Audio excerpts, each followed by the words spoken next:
بسم اللہ الرحمن الرحیم۔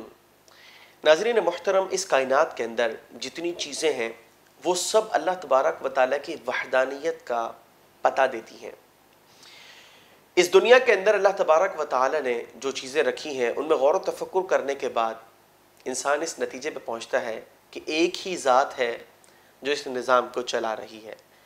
مختلف مذاہب کے لوگ کسی بھی طریقے سے اس بات کو تسلیم کرتے ہیں کہ یہ نظام خدا کا نظام ہے۔ بس فرق اتنا ہے کہ کچھ لوگ خدا کو ماننے کے باوجود بھی دوسروں کو لائق عبادت سمجھتے ہیں، ان کی پوجا پاٹ کرتے ہیں، ان کی پرستش کرتے ہیں، ان کی بندگی کرتے ہیں۔ اور ایک مسلمان ہے جو اللہ تبارک و تعالیٰ کی وحدانیت کو تسلیم کرنے کے بعد کسی اور کی عبادت، پرستش، بندگی نہیں کرتا، وہ فقط سجدہ ریز ہوتا ہے تو اسی رب کے حضور وہ کلمہ پڑھتا ہے تو اسی نبی کا جو کہ اللہ کے محبوب، مقرب اور سب سے برگزیدہ بندے ہیں۔ ناظرین، قرآن پاک کے اندر ارشاد ہوا أَلَمْ تَرَوْا أَنَّ اللَّهَ سَخَّرَ لَكُم مَا فِي السَّمَاوَاتِ وَمَا فِي الْأَرْضِ، کیا تم نہیں دیکھتے کہ اللہ نے جو کچھ زمین و آسمان میں ہے تمہارے لیے کام پر لگائے رکھا ہے۔ وَأَسْبَغَ عَلَيْكُمْ نِعْمَهُ ظَاهِرَةً وَبَاطِنَةً، اور اس نے اپنی نعمتیں ظاہری اور جو پوشیدہ ہیں یعنی چھپی ہوئی ہیں تمہیں بھرپور دی ہیں۔ وَمِنَ النَّاسِ مَن يُجَادِلُ فِي اللَّهِ بِغَيْرِ عِلْمٍ، اور لوگوں میں سے وہ جو بغیر علم اللہ کے بارے میں جھگڑتے ہیں۔ وَلَا هُدًى وَلَا كِتَابٍ مُنِيرٍ، نہ ان کے پاس عقل ہے اور نہ ہی کوئی روشن کتاب۔ ناظرین، اس آیت کریمہ کے اندر جو سب سے پہلا جز ہے اس میں یہ بتایا گیا کہ زمین و آسمان کا یہ جو موجود نظام ہے، ہر چیز اپنے اپنے کام پر لگی ہوئی ہے، لیکن وہ اپنے لیے نہیں ہے، تمہارے لیے ہے۔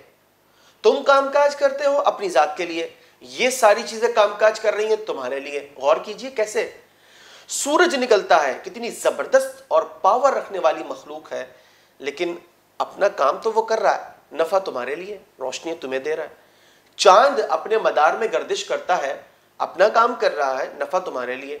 یہ سیارے ہیں، تمہارا سیٹلائٹ سسٹم اس پہ چل رہا ہے، تمہارا نظام زندگی اس کے ساتھ وابستہ ہے، یہ اپنا اپنا کام کر رہے ہیں، نفع تمہارے لیے۔ اسی طریقے سے زمین کی چیزوں کو دیکھیے، سمندر بہہ رہا ہے، یہ کام تو اپنا کرتا ہے، نفع تمہارے لیے۔ تمہاری وہ چیزیں اگر جو کہ یہ پانی اگر بہا کے نہ لے جائے تمہارا نظام زندگی نہیں چل سکتا، کام یہ کرتا ہے، نفع تمہیں ملتا ہے۔ اسی طریقے سے یہ دریا ہیں، یہ بہتے ہیں، چشمے بہتے ہیں، تمہیں میٹھا پانی پینے کے لیے ملتا ہے، اتنی ساری چیزیں ملتی ہیں۔ اسی طریقے سے یہ سبزیاں اگاتی ہے زمین، وہ اپنا کام کر رہی ہے، فائدہ تمہارے لیے۔ یہ پہاڑ معدنیات سے بھرپور ہے، کوئی کوئلہ دے رہا ہے، کوئی تانبا دے رہا ہے، کوئی سونا دے رہا ہے، کوئی کچھ دے رہا ہے، کوئی گیس پرووائڈ کر رہا ہے، سارا کا سارا نفع سب تمہارے لیے۔ کیا تمہیں نظر نہیں آتا؟ ناظرین، بحیثیت مسلمان ہمیں بھی غور کرنا چاہیے، اور یہ دعوت غیر مسلموں کو بھی ہے کہ جو نظام اللہ تبارک و تعالیٰ کا جس میں ساری چیزیں اپنا کام کر رہی ہیں، نفع ہمارے لیے، تو کیا اب ہمیں اپنے بارے میں نہیں پوچھنا چاہیے کہ ہماری ذمہ داریاں کیا ہیں، ہمیں کیوں بنایا گیا، ہمیں اتنے سارے ایڈوانٹیج، فائدے کیوں دیے گئے؟ تو اس لیے دیے گئے کہ ہم اس دنیا کے اندر آئے ہیں، یہ دنیا دارالعمل ہے، ہمیں عمل کے لیے بھیجا گیا کہ ہم اللہ کی اطاعت، اس کی فرما برداری، اس کی بندگی کرتے ہیں یا نہیں کرتے۔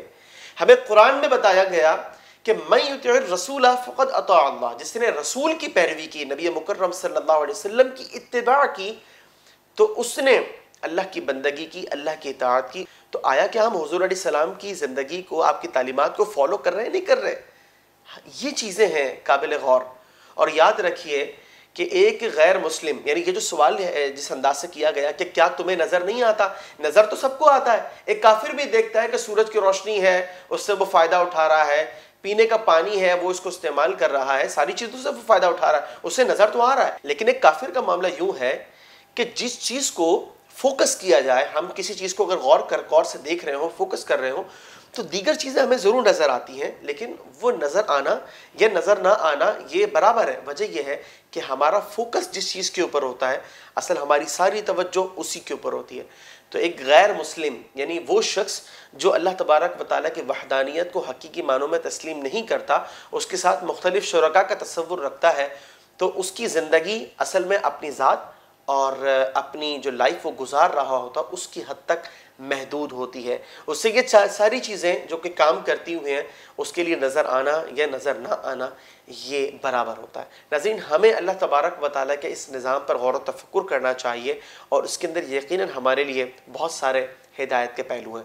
دوسری بات فرمایا کہ ہم نے تم پر اپنی ظاہری اور باطنی نعمتیں بھرپور کی ہیں.